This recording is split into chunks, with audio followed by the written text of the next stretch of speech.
বিসমিল্লাহির রহমানির রহিম। আজকের এই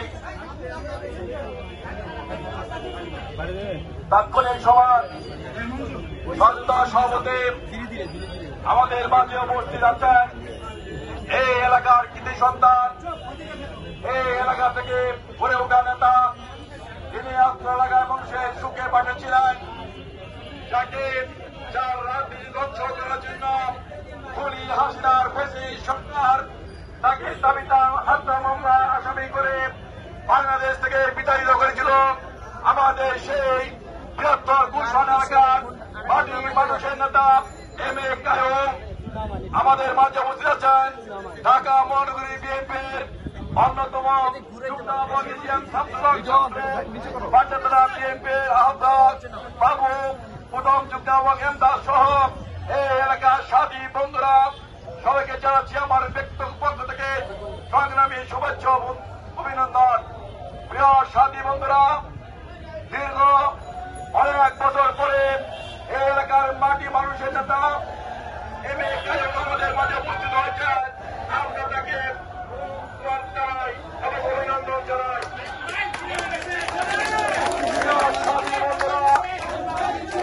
এই হাসিনা সরকার শুধু কায়ুম ভাইকে মামলা দিয়ে বিতাড়িত করেনি, এই ফ্যাসিস্ট সরকার বাংলাদেশের জাতীয়তাবাদী শক্তির প্রতীক বিএনপির ভারপ্রাপ্ত চেয়ারম্যান তারেক রহমানকে একে একে মিথ্যা মামলা দিয়ে তারেক রহমান বাংলাদেশ থেকে বিতাড়িত করেছে। আমরা আশা করি অতি শীঘ্রই আমাদের মাটি মানুষের নেতা জাতীয়তাবাদী শক্তির প্রতীক তারেক রহমানও বাংলাদেশের মাটিতে ফিরে আসবে ইনশাআল্লাহ। দীর্ঘ 16 বছর এই ফ্যাসিস্ট হাসিনা সরকারের বিরুদ্ধে আন্দোলন সংগ্রাম করতে গিয়ে আমার অনেক ভাই শাহাদাত বরণ করেছেন, ইলিয়াস আলী গুম হয়েছেন, চৌধুরী আলম গুম হয়েছেন, সুমন গুম হয়েছেন, এমনি ভাবে অনেক হত্যা ভাই গুম হয়েছেন।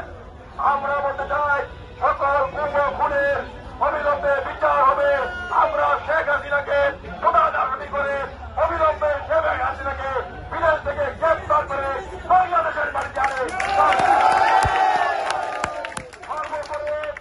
গত 15 জুলাই থেকে 5ই আগস্ট পর্যন্ত বাংলাদেশের ছাত্র সমাজ, বাংলাদেশের যুব সমাজ, বাংলাদেশের জনগণ হাসিনা বিরোধী আন্দোলন করতে গিয়ে যারা শাহাদাত বরণ করেছেন, যে ছাত্র ভাইরা শাহাদাত বরণ করেছেন, যে যুবক ভাইরা শাহাদাত বরণ করেছেন, তাদের তমাম হত্যা মামলার তমাম আসামি এই শেখ হাসিনা সহ তার মন্ত্রীদেরকে এবং হুকুমদারদেরকে আসামি করে তাদেরকেও গ্রেপ্তার করা হবে এবং ইনশাল্লাহ বিচারের দ্বার গড়ায় তাদের দ্বারকে আমরা ফাঁসির কাছে ছাত্র জনতা আন্দোলনের মাধ্যমে শেখ হাসিনা চোরের মতো পার্শ্ববর্তী রাষ্ট্রে পালিয়ে গিয়েছে। পৃথিবীর বুকে এটা বিরল, আর কখনো হয়নি। আপনারা মিডিয়ার সোশ্যাল মিডিয়া দেখেছেন হাসিনা কিভাবে চোরের মতো পালিয়ে গিয়েছে। হাসিনাকে দেশের মাটিয়ে টেনে বিচার করবেই করবে। ভারতে বসে এই সরকারের বিরুদ্ধে চক্রান্ত করছে। আমরা ভারতের মিডিয়ায় দেখতে পাচ্ছি, ভারতের মিডিয়া বাংলাদেশের মন্দির ভাঙা হচ্ছে, সিন্ধু সম্পদের উপর হামলা হচ্ছে, এভাবে প্রচার করছেন।